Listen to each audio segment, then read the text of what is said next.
स्वागतम to another video. Finally god village, जिसके लिए हम लोग सारे के सारे वेट करते। Every One Piece fans we are waiting for this because आज से 4 साल पहले for the very first time हम लोगों को पता चला था अबाउट गॉड वैली। बट यार उसके बाद ओडा ने यहाँ पर इसको रोक दिया था। अगर सारे के सारे वन पीस फैंस पागल हो गए थे इसके बारे में जानने के लिए, एंड सारे के सारे फैन थ्योरीज लगाना स्टार्ट किए कि कैसे क्या हुआ and all. But finally after 4 years हमारे सामने आ रहा है गॉड वैली के अंदर जो हुआ वो सब कुछ। और ये इस वाले चैप्टर 1095 से स्टार्ट हो रहा है। मैं इसको चैप्टर नहीं बोलूंगा, मैं बोलूंगा ओडा ने ऐसे बॉम्ब को लिया और ऐसे छोड़ दिया।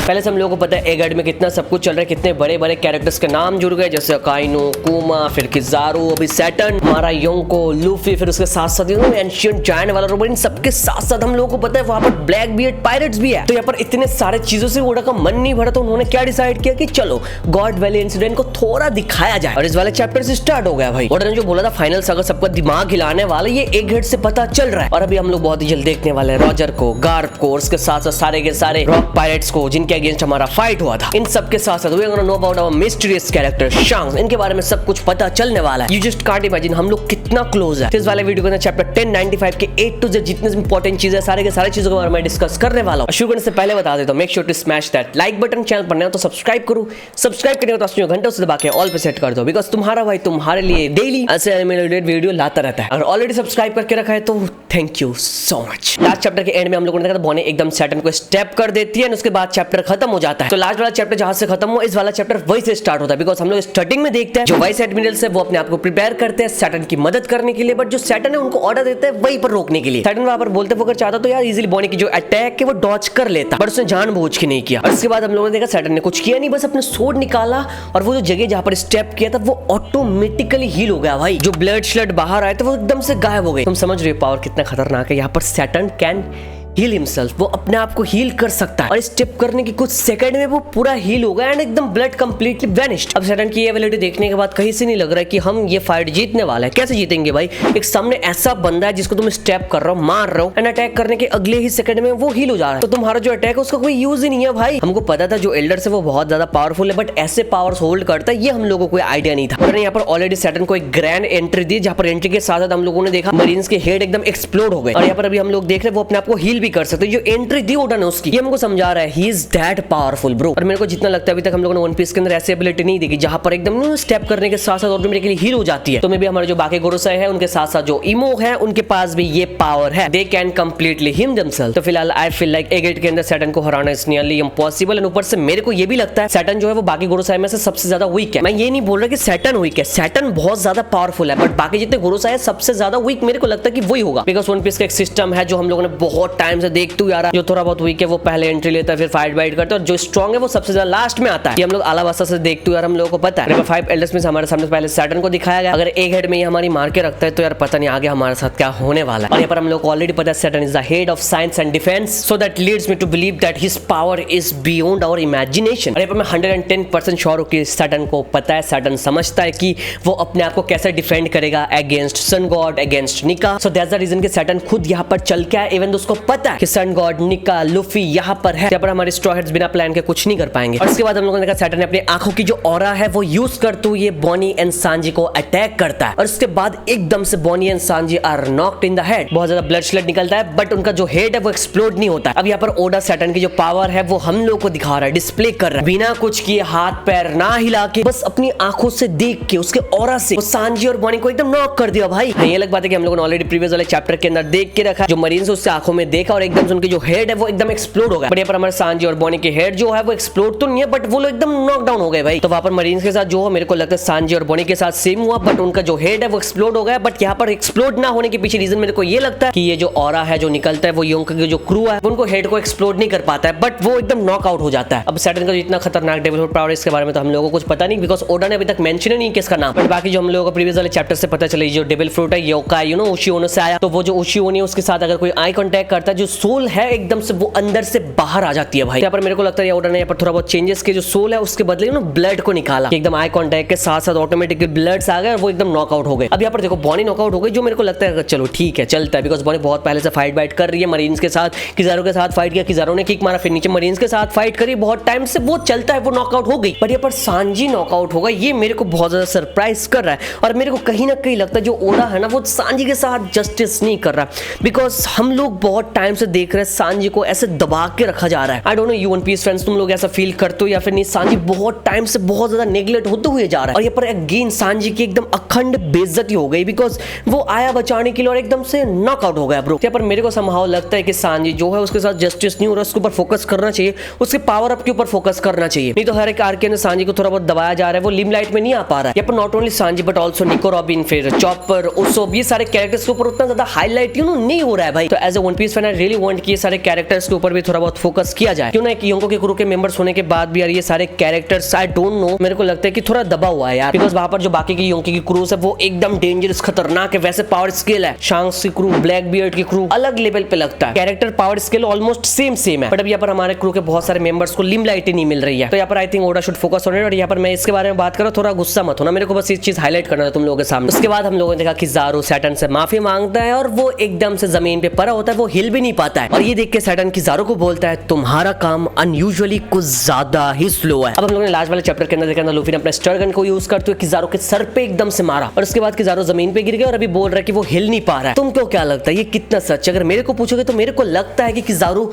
जानबूझ के फाइट नहीं करना चाहता है, वो जानबूझ के अपने आप को थोड़ा हटा के रख रहा है। नहीं तो अभी तक किज़ारो ने फाइट किया कुछ नहीं किया। और किज़ारो एक एडमिरल है, उसका पावर स्किल तुम मत भूलो यार। हम लोगों को पता है कि एडमिरल की स्ट्रेंथ कैसे है, हम लोगों को पता है कि एडमिरल की स्टैमिना कितनी होती है, हम लोगों को एडमिरल के पावर स्किल सारी चीजों के बारे में पहले से पता है, बिकॉज हम लोगों ने ऑलरेडी देख के रखा है आओकिजी वर्सेस अकाइनो फाइट। 10 दिन तक वो बैटल एकदम लंबा चला, फिर जाके अकाइनो जीत गया। और अभी यहाँ पर लूफी वर्सेस किज़ारो हाल ही में स्टार्ट हो और किज़ारो क्या नॉक हो जाएगा, हिल नहीं पाएगा। Do really think so? अगर ऐसा लग रहा है तो मैं बोलूंगा तुम यहाँ पर रॉन्ग हो। मेरे को लगता है कि ज़ारो जानबूझ के फाइट नहीं कर रहा है, बिकॉज हम लोग ऑलरेडी पता है कि ज़ारो और वेगापंक का कनेक्शन कैसा है। हम लोगों को थोड़ा बहुत फ्लैशबैक पहले ही देखने को मिला था बिटवीन किज़ारो एंड वेगापंक। बहुत टाइम से उनका कनेक्शन है, बहुत टाइम से ये लोग एक दूसरे को जानते हैं, बहुत सारे टाइम इन लोगों ने एक साथ स्पेंड किए थे। पर व्हाट आई बिलीव इज जो किज़ारो है वो वेगापंक को मारना नहीं चाहता है, जो अपने पुराने फ्रेंड्स है उनको किज़ारो मारना नहीं चाहते। दैट्स द रीजन किज़ारो यहाँ पर बस एक्टिंग कर रहा है। नहीं तो किज़ारो जैसा गॉड लाइक स्पीड एक पंच में ये बोलेगा हाँ आई कांट बिलीव दैट भाई। इसके बाद हम लोगों ने सैटर्न लूफी के ऊपर हमला करने लगता है, बट फ्रैंकी अपना हाथ आगे बढ़ा के यार लूफी को बचा लेता है। चलो फाइनल फ्रैंकी को तो थोड़ा बहुत स्क्रीन टाइम मिल रहा है। उसके बाद हम लोग देखा लूफी स्टिल कॉन्शियस, उसका होश एकदम बिल्कुल ठीक है, बट वो कुछ नहीं बोल रहा, वो एकदम से चुपचाप हो गया। और पूरे इस वाले चैप्टर के अंदर उसने अपनी जुबान से एक सिंगल वर्ड नहीं निकाला। अब ये मामला सीरियस है, पूछो क्यों? बिकॉज लूफी हम लोगों को पता है बहुत ज्यादा बातचीत करता रहता है, अगर कोई उसको कुछ बोलता भी नहीं है फिर भी वो बोलता रहता है। तो लूफी के सामने किज़ारो है, लूफी के सामने सैटर्न है, स्टिल लूफी चुप है। इसका मतलब मामला बहुत ज्यादा सीरियस है। मोस्ट प्रोबेबली ऐसा हो सकता है लूफी ने फाइनली रियलाइज किया जो हमारा सैटर्न है ये कुछ ज्यादा ही पावरफुल है। उसने शायद थोड़ा बहुत फील किया जो सैटर्न है एक बहुत बड़ा खतरा टू द स्ट्रॉ हैट्स। या फिर कुछ अलग भी हो सकता है, हम लोगों को पता है Luffy is a Joy Boy, Luffy is a Nika man. तो उसके अंदर वो जो निका वाली बात है, मे बी दैट निका फेल्ट समथिंग, कुछ अलग ऑरा फील किया जो हमारे सैटर्न से आया। मोस्ट प्रोबेबली सैटर्न के साथ जॉयवर का बहुत पहले भी कॉन्फ्लिक्ट हो चुका है। मैं ऐसा इसलिए बोल रहा हूं, ऐसा हो भी सकता है जो सैटर्न है ये बहुत पहले से है। नहीं तो ऐसा भी हो सकता है लूफी यहाँ पर चुपचाप है बिकॉज वो एंशिएंट रोबोट के साथ कुछ बातचीत या फिर कुछ ना कुछ कर रहा है। बिकॉज हम लोगों ने ऑलरेडी वन पीस के अंदर देख के रखा है Luffy can talk to other thing such as seeking, जो हम लोगों ने बहुत पहले देख के रखा है, वो आवाज सुन सकता है। फिर उसके बाद हम लोगों ने आगे देखा सैटर्न की जो मिस्टीरियस पावर है उसकी वजह से वेगापंक, बॉनी, सांजी और फ्रैंकी जो है वो एकदम से हिल नहीं पा रहे थे, वो एकदम फ्रीज हो गए थे। अब ये पावर स्किल कुछ अलग लेवल पे चल रही है बिकॉज देख के हेड एक्सप्लोड होना, फिर सांजी और बॉनी को नॉकआउट करना, सर से खून निकलना, और अभी वो लोग हिल भी नहीं पा रहे। अब यहाँ पर जो मिस्टीरियस पावर है ये देख के तो 100% कंफर्म है ये उशी ओनी से ही आया भाई, बिकॉज यहाँ पर क्लियरली लिखा है जो उशी ओनी माउंटेन डोलिंग बीस्ट, उसके साथ अगर कोई हाइकर ट्रैवलर एकदम आई कांटेक्ट कर ले फिर वो लोग अपनी नजर नहीं हटा पाते, वो एकदम से वहीं पर फ्रीज हो जाता है और उनका जो सोल और एनर्जी है वो एकदम से ड्रेन हो जाती है और वो लोग मर जाता है। और इस वाले पावर को बोला जाता है कागे वोकू या फिर कागे वो नोमू, जिसका इंग्लिश में मतलब है ईटिंग द शैडो और ड्रिंकिंग द सोल। यहाँ पर जिस तरह से सैटर्न अपना पावर यूज कर रहा है ये देखो तो पता चल रहा है कि उशी ओनी से आया। सब कुछ तो एकदम सेम नहीं है कि सोल जो है वो एकदम बाहर आ जाएगा, तो नहीं तो ये एकदम बिग मॉम की तरह हो जाएगा भाई। यहाँ पर मोस्ट ऑफ सोल और एनर्जी के बदले जो हाकी है मे बी वो एकदम सैटर्न ड्रेन कर लेता है और जो बंदे हैं वो एकदम से नॉकड आउट हो जाता है bro. This power is a serious business and I have no idea उसको हराने कैसे वाला है। इसके बाद हम लोगों ने देखा वेगापंक बोलते हैं अगर ये कोई साइंटिफिक पावर नहीं तो ये जरूर डेविल फ्रूट एबिलिटी है। फिर हम लोगों ने देखा जो सैटर्न है वो एकदम बॉनी को पकड़ लेता है एंड स्क्वीज करता है, सैटर्न स्क्वीजिंग बॉनी। उसके बाद हम लोगों ने देखा बॉनी बोलती है तूने मेरे बाप को मारा। और उसके बाद हम लोग एकदम फ्लैशबैक में चले जाते हैं जहां पर कुमा यंग बॉनी को निका के बारे में बताता है। Kuma makes Nika's drum rhyme sound and they dance together. और उसके बाद कुमा बोलता है I want to be a hero who liberate people like Nika. Oh my God, निका की बात आ रही है यहाँ पर। चलो एटलीस्ट हम लोगों को अभी कुमा के बारे में कुछ तो पता चला। मैं इस कैरेक्टर को बहुत पसंद करता हूँ। ये कैरेक्टर बहुत टाइम से बहुत ज्यादा सफर करते हुए आ रहा है और ये देख के मेरे को बहुत ज्यादा अच्छा लगा। जो कैरेक्टर कुमा है वो निका को एज ए हीरो देखता है और वो निका की तरह लोगों की मदद करना चाहता है। और कुमा जो कैरेक्टर उसको बहुत ही जल्द हम लोग फेयरवेल बोलने वाला, इतना तुम लोगों को भी आइडिया लग गया, मेरे को पता है। उसका एक हाथ गायब, उसका सर यहाँ से फोड़ दिया। तो एक सैड फेयरवेल के साथ साथ उसका जो हीरो है निका, उसके साथ एक थोड़ा बहुत अच्छे मोमेंट्स एंजॉय करने वाले हैं हम। और मोस्टली कुमा के डेथ के साथ साथ हम लोग लूफी को और भी ज्यादा रेज में जाते हुए देखने वाले हैं। Because we all know Luffy के सामने अगर कोई इनोसेंट बंदा मरता है तो लूफी को कैसा लगता है। यहाँ पर नॉट ओनली लूफी, कुमा के डेथ के साथ साथ हम लोग जो रेवोल्यूशनरी आर्मी है उनको भी बहुत ज्यादा ट्रिगर होते हुए देखने वाला है। They will go all out भाई। कुमा रेवोल्यूशनरी आर्मी का पार्ट था तो ये तो सिंपल है कि यार ड्रैगन और बाकी सारे जो लोग हैं वो आने वाले हैं, उनको हम लोग एक्शन में देखने वाला है। तो इट कुड बी पॉसिबल हम लोग ड्रैगन को या सैटर्न के साथ फाइट करते हुए देखेंगे, नहीं तो हम लोग ड्रैगन को अकाइनो के साथ फाइट करते हुए देखेंगे। बट भाई इतने सारे कैरेक्टर्स की एंट्री के साथ साथ तुम इतना श्योर हो जाओ कि हम लोग देखने वाले बहुत ही जल्द ड्रैगन को एंट्री लेते हुए। ये फ्लैशबैक के बाद हम लोग एकदम से प्रेजेंट टाइम में वापस आता है। फिर सैटर्न बोलता है जो कुमा है वो बकेनियर रेस का पार्ट है। अब यहाँ पर बकेनियर रेस क्या है? जिन लोगों ने अपने पास्ट में कोई ना कोई क्राइम कमिट करके रखा है उन लोगों को बोलते हैं बकेनियर रेस। और यहाँ पर ये भी मेंशन किया जो बकेनियर रेस है उनके अंदर जायंट्स के खून है जो उन लोगों को बहुत ही ज्यादा स्ट्रॉन्ग बनाते हैं। सैटर्न ने हमारे कुमा को बकेनियर रेस बोला, दैट मींस हमारे कुमा के अंदर जायंट का खून है। अब यहाँ पर ओरानिस वाले चैप्टर के अंदर जो बकेनियर रेस को इंट्रोड्यूस कराया,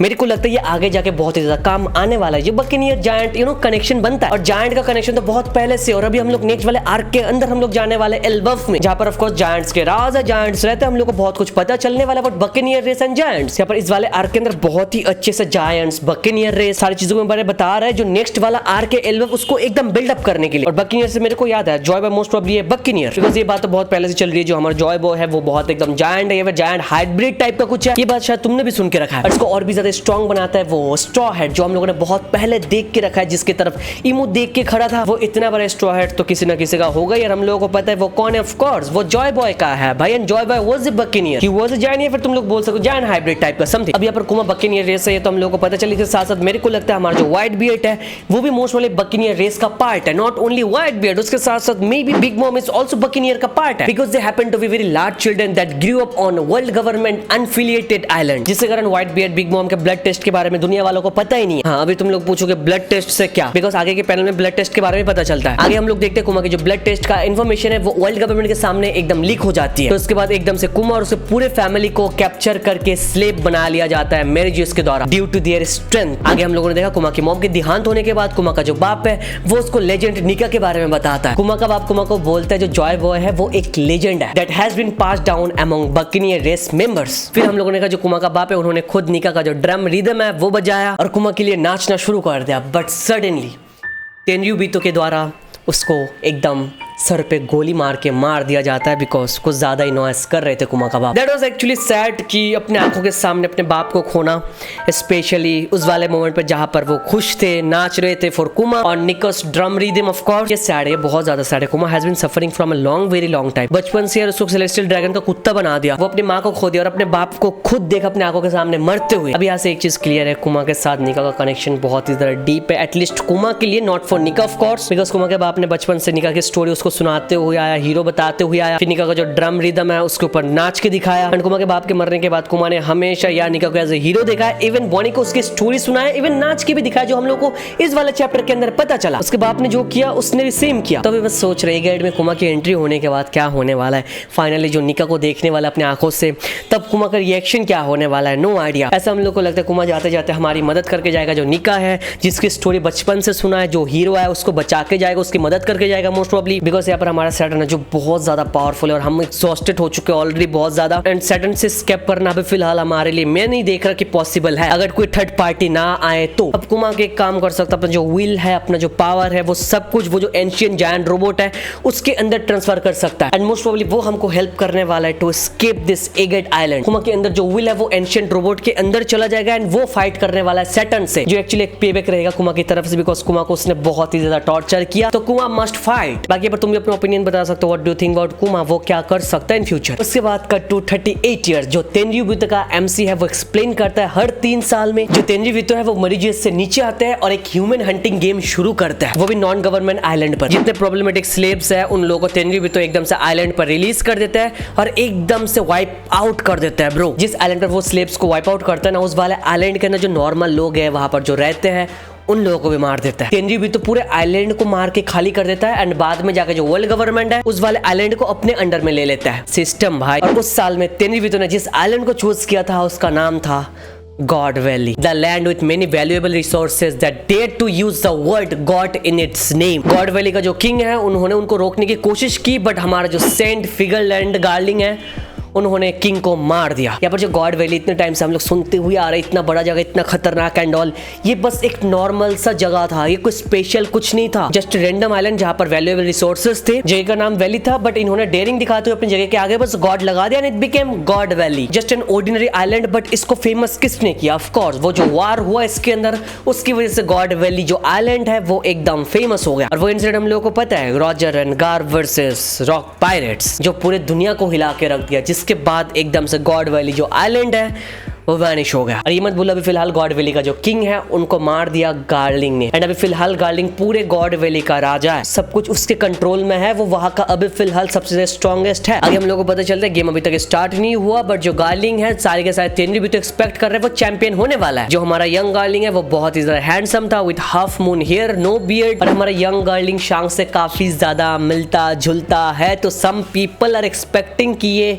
शांग्स का कुछ ना कुछ यू नो रिलेटिव वगैरह एंड समथिंग, शांग्स का बाप। और मेरे को भी कहीं ना कहीं लगता है जो गार्लिंग है वो शांग्स का बाप हो सकता है, बहुत ज्यादा चांसेस है, बिकॉज यार वन पीस रेड के अंदर हम लोगों ने ऑलरेडी देख के रखा है, उन लोगों ने वापस शांग्स को फिगरलैंड बोला और गार्लिंग का पूरा नाम हम लोगों को पता है फिगरलैंड गार्लिंग, तो कनेक्शन यहाँ से बनता है। और वैसे भी मरीन फोर्ट की जो एंडिंग है जहाँ पर शांग्स की एंट्री हुई थी वहां से बहुत कुछ पता चलता है कि जो शांग्स है यार वो फिगरलैंड का कुछ ना कुछ हो सकता है, बेटा हो सकता है, बिकॉज हमारा शांग्स वहां पर गया और बोला वॉर को खत्म करने के लिए, और सेंगोकू ने क्या किया, शांग्स की बात मान ली, बोल दिया ओके, शांग्स ने बोल दिया हम वॉर को खत्म कर देते हैं। सेंगोकू ने वापस शांग्स के साथ बहस नहीं किया, उन्होंने बोला क्या मैं तुम्हारी बात सुनूंगा, मैं वार को यहाँ पर बंद करूंगा, जितनी रिस्पॉन्सिबिलिटी है सब कुछ मैं अपने ऊपर ले रहा। अब ये तुमको भी पता है कि कहीं से नॉर्मल नहीं था, एक मरीन एक फ्लीट एडमिरल शांग्स की बात सुन रहा है। तुमको क्या लगता है शांग्स से बदले कोई और यों को आके ये बोल तो क्या वो सुनते? अगर बिग मॉम आके बोलते कि वार को रोक दो क्या सेंगोकू सुनता? अगर कायदो आके बोलता कि वार रोक दो क्या सेंगोकू सुनता? ब्लैक बियर्ड अगर वहां पर बोलता कि वार को रोक दो क्या सेंगोकू सुनता? नहीं सुनता। ये शांग्स ने बोला इसलिए सुना। यहाँ पर मेरे को लगता है कि सेंगोकू को शायद पता है शांग्स की आइडेंटिटी, वो कहां से है, किसका बेटा है, वो फिगरलैंड गार्लिंग का बेटा है, उसके अंदर कुछ इनर खतरनाक पावर तो है, of course that's the reason यार उसकी बात सुन ली। अब ऐसा हो सकता है फिगरलैंड गार्लिंग जो है वो शांग्स का बाप है, अगर ऐसा नहीं हुआ तो फिगरलैंड गार्लिंग जो है वो उसका दादा भी हो सकता है, नॉट श्योर, बट इतना तो कंफर्म्ड है कि शांग्स का जो पास्ट है सब कुछ है वो हम लोगों को गॉड वैली वाले इंसिडेंट में पता चलने वाला है, बिकॉज़ रॉजर ने शांग्स को यार गॉड वैली से उठाया, वो जो ट्रेजर का बॉक्स था वहां से पाया, तो God valley gonna play a big big big part भाई। और इसके बाद हम लोगों ने सैटर्न को देखा गॉड वैली में, एंड वो एकदम सेम दिख रहा था, अभी रिसेंट टाइम में वो जैसा है 30 इयर्स अगो वो एकदम सेम था। ये एक मेजर रिवील है भाई, यहाँ से हम लोग को पता चलता है जो सैटर्न है, जो गोरोसाई है, उनकी एज वहां के वहां रुक गया, उनकी एज आगे नहीं बढ़ती है, उनकी एज एक पर्टिकुलर पॉइंट पे जाके रुक गई, और you can call them immortal, because आज से ऑलमोस्ट 40 साल पहले हमारा सैटर्न अभी जैसा है तब भी एकदम वैसा था। तो अभी से क्लियर हो जाता है जो सैटर्न है, जो गोरोसाई है, उनकी एज आगे नहीं बढ़ती है, वो वैसे के वैसे है। और यहाँ से तो और भी एक चीज कंफर्म हो ही जाता है कि जो हमारा इमू है मेन विलेन, वो एकदम जॉय बॉय की इरा से है, वो तब से लेके अभी तक सर्वाइव करते हुए आ रहा है। तो ये रिवील मस्त था। मेरे को लगता है इमू के साथ साथ जो 5 एल्डर्स है, जो गोरोसाई है, वो भी एकदम इमॉर्टल है, उनकी एज भी आगे नहीं बढ़ती है, वो एकदम वैसे के वैसे ही है। And that could also be the reason कि हमारा जो लूफी है वो एकदम एक सिंगल वर्ड तक भी नहीं बोला पूरे चैप्टर के अंदर। जैसे मैंने पहले बोला मोस्ट प्रोबेबली उसके अंदर जो निक्का जो सन गॉड है शायद कुछ ना कुछ सेंस किया, गोरोसाई को देख के एकदम से चुप हो गया, हो सकता है बहुत कुछ। अब उनकी ये इमॉर्टलिटी का राज यार पता नहीं कैसे, क्या ये एज आगे नहीं बढ़ रही है एंड ऑल, प्रेडिक्ट करना मुश्किल है, but I think they gain their ageing from that giant straw head somehow. मेरे को इतना भी लग रहा है भाई लाइक कोई एनर्जी हाकी या फिर कुछ वहां से ड्रेन कर रहे अपने ऊपर। अब it could also be possible that tech in the past transcended the present, so it's also possible the whole castle is OP field of age stopping. तो ऐसा हो सकता है उस कैसल के अंदर मोस्ट ऑफ उनका जो एज है वहां पर रुक जाता है एंड बाहर आने के बाद it doesn't work, and that's the reason कि इमो और गोरोसाई जो है बस वही लोग वहां पर रहते हैं और कोई नहीं। बाकी ये तो मेरी छोटी मोटी थ्योरी, बिकॉज अभी ये एज स्टॉपिंग वाली चीज को लेकर यार मेरे दिमाग में कुछ नहीं आ रहा है, या फिर हो सकता है जो हमारी इमो है कुछ ना कुछ पावर वगैरह परफॉर्म करके रखा है गोरोसाई के ऊपर, जिसकी वजह से उनका जो एज है वो एकदम रुक चुका है भाई। नहीं तो यार अपने एज एक पर्टिकुलर नंबर पे रुकने की यार और कोई वे में नहीं देख रहा। उसके बाद हम लोग 2 मिस्टीरियस कैरेक्टर्स के शैडोज देखते हैं, और उनमें से एक मिस्टीरियस कैरेक्टर बोलता है hold right there you guys, तुम जरूर बकेनियर हो, I see what they mean, you are indeed huge. वो लोग बोल रहे हैं तुम्हारे अंदर जायंट्स का ब्लड है, और वो 2 मिस्टीरियस शैडोज कोई और नहीं थे, एक है हमारा यंग एकदम इवान, जो एकदम यंग वाला वर्जन भाई काफी ज्यादा अलग है, दिखने में तो सेम है but yeah that was good, और इवान के साथ एक लड़की जिनका नाम है जिनिगिनी, short hair smiling girl and she is eating a piece of meat. फिर हमारा इवांका कुमा के साथ बात करता है और इवांका बोलता है I choose to live, what about you. और इसके साथ साथ ये चैप्टर यहीं पर खत्म हो जाता है। What chapter bro. मेरे को पता है मेरी वीडियो कुछ ज्यादा लंबी हो गई, मेरे को लंबी वीडियो बनाना पसंद है बिकॉज एकदम डिटेल्स में तुम लोगों को सब कुछ पता चलता है, मैं खुल के बात कर पाता हूँ। ये चैप्टर बहुत ज्यादा इंपॉर्टेंट है तो मेरे को सब कुछ खुल के बातचीत करना था और अभी भी मेरे को बहुत कुछ बोलना है तुम लोगों को। यहाँ पर हम लोग को एक सिंगल आइडिया तक नहीं था कि जो इवान है वो खुद एक स्लीप था पहले यार, और Ivan for the very first time हमारे कुमा को यार गॉड वैली पर मिलता है और क्या बोलता है, मैंने तो सोच लिया मैं जीने वाला हूं, अब तुम अपना बताओ कुमा। तो कुमा के अंदर वो स्प्लिट है बिकॉज वो हमारे निको को एज हीरो मानता है। तो मोस्ट प्रोबेबली उसके बाद हमारा जो कुमा है वो इवान को ज्वाइन करने वाले, एक साथ मिलने वाले ये लोग। फिर जो हमारा ड्रैगन है सब लोगों के साथ मिलकर रिवोल्यूशनरी जो आर्मी है वो शायद फॉर्म होने वाला and all. It all started in God valley bro. और यहाँ पर एक इंपॉर्टेंट बात, वो मिस्टीरियस कैरेक्टर जिसके बारे में वाले चैप्टर के अंदर बोला गया, जो शॉर्ट हेयर में है, स्माइल कर रही थी और हाथ में एक पीस ऑफ मीट थी जो वो खा रही थी। और ये देखने के बाद बहुत सारे लोग एज्यूम कर रहे हैं कि ये लूफी की मॉम है, शी इज लूफीज मॉम, बिकॉज ये आज से ऑलमोस्ट 40 साल पहले की कहानी है और इवान की उम्र 15 या 16 का होगा तब, और हमारा ड्रैगन भी आसपास की उम्र का ही होगा एंड वो भी आसपास की उम्र की है। तो यहाँ से कनेक्शन बनाते हैं। तो लोग बोल रहे हैं कि शी इज लूफीज मॉम बिकॉज हाथ में एक पीस ऑफ मीट एंड वो खा रही है, स्माइल कर रही है एंड लूफी हमेशा हंसता रहता है, खाता रहता है। बट मेरे को लगता है कि वो लूफी की मॉम नहीं है। हाँ हो सकता है कि वो है बट मेरे को उतना नहीं लग रहा है बिकॉज आई फील लाइक कि वो बॉनी की मॉम है बिकॉज उनका नाम क्या है, जिनी गिनी, जिससे बहुत ज्यादा मिलता जुलता है, Bonney, Ginny Ginny Bonney. And वो इवान के साथ कुमा को हेल्प करने के लिए आई तो दैट मींस वो लोग एक साथ रहने वाले हैं। तो हियर आई डोंट थिंक कि वो लूफी की मॉम है, मेरे को लग रहा है कि वो बॉनी की मॉम है भाई। और यहाँ पे बहुत सारे लोग ये भी अज्यूम कर रहे हैं कि वो क्रोकोडाइल है। ये बढ़िया होता है क्रोकोडाइल होता है तो, बट ये क्रोकोडाइल नहीं है। क्रोकोडाइल की वो बचपन वाली लोग हम लोगों ने ऑलरेडी देख के रखा है। नो भाई पागल हो गए हो क्या, हर जगह क्रोकोडाइल को घुसा दे, लूफी की मॉम बना दे। तो यार रुक जाओ भाई, ये क्लियर है भाई, ये बॉनी की मॉम है, डोंट मिस विद इट। और यहाँ तो नेक्स्ट चैप्टर ब्रेक है तो ओडा कुछ खतरनाक को कर रहा है फॉर नेक्स्ट वन। और जहां से स्टोरी ये रुकी फ्लैशबैक की, तो इतना तो श्योर है कि यहां से कंटिन्यू होने वाली है बिकॉज जो गेम चलने वाला है, शुरू होने वाला है, वो गेम हम लोग देखने वाला है। और यहाँ पर एक सवाल भी दिमाग में आता है, गॉड वैली आइलैंड के अंदर यार रॉजर, गार्प, फिर जो बाकी लोग हैं रॉक पायरेट्स, कायदो, बिग मॉम, वो लोग यहाँ पर क्या कर रहे थे। प्रेडिक्ट करना तो बहुत ज्यादा मुश्किल है बट जितना मेरे को लग रहा है जो गेम कॉलिंग गेम स्टार्ट होने वाली है 1v1 बैटल वगैरह, उस गेम का जो प्राइस है कुछ खतरनाक प्राइस होने वाली है, मोस्ट प्रोबेबली खतरनाक डेविल फ्रूट्स और समथिंग। और हम लोग को ऑलरेडी पता है जो बिग मॉम है उन्होंने खुद यार कायदो को अपना डेविल फ्रूट दिया। तो मेरे को लगता है नॉट ओनली कायदो बट ऑल्सो व्हाइट बियर्ड, उन्होंने शायद व्हाइट बियर्ड को भी अपना डेविल फ्रूट दिया। और वो जो डेविल फ्रूट्स वगैरह है मोस्ट प्रोबेबली गॉड वैली से आया ब्रो। एंड मे बी इस गेम का जो प्राइस है वो शायद सब लोगों को अट्रैक्ट किया, वो देखने के लिए आया। जस्ट लाइक ड्रेस रोजा के अंदर वो जो 1v1 बैटल हम लोगों ने देखा, फाइट वगैरह सब कुछ कर रहा, टूर्नामेंट चल रहा था एंड जो डेविल फ्रूट है हमारे एस का वो एकदम एज ए प्राइज रखा गया था और सारे के सारे लोग बहुत अलग अलग जगह से आए उसको जीतने के लिए। फाइनली हमारे सबों को वो मिला। यहाँ पर सिमिलर सीन हो सकता है मोस्ट प्रोबेबली, बट ये ऑल आउट वार कैसे हुआ, नहीं हुआ, इसके बारे में बातचीत करने लगा, बहुत सारे चीजें हैं। बट ये वीडियो ऑलरेडी बहुत ज्यादा लंबी हो गई और मैं लंबा नहीं खींचना चाहता वीडियो को, ये सारी चीजों के बारे में अलग से वीडियो बना दूंगा। But you One Piece fans यहाँ तक वीडियो देख रहे तो मेक श्योर यार तुम लोग लाइक बटन दबा रहे हो, तुम्हारा भाई बस तुम्हारे लिए वन पीस रिलेटेड वीडियो लाता है। और अभी तो मांगा के ऊपर वीडियो चालू कर दिया, हर एक हफ्ते वीडियो लाता हूं तुम लोगों के लिए, तो यार कर दो। चल पाना तो यार मेक श्योर तुम लोग सब्सक्राइब कर रहे हो, सब्सक्राइब करने के बाद जो घंटा उसे दबा के ऑल पे सेट कर दो यार, पैसे नहीं लगता है, इतनी लंबी वीडियो ऑलरेडी बन गई। और हमारा डिस्कॉर्ड सर्वर ज्वाइन कर लो, वहाँ पर रोहित सोडाको सब लोग है, एंजॉय करो, ज्वाइन करके बातचीत करो एंड मन करो तो अपने भाई को इंस्टाग्राम पे फॉलो कर सकते हो। चलो thank you so much watching this video, तो मिलता है नेक्स्ट वीडियो में।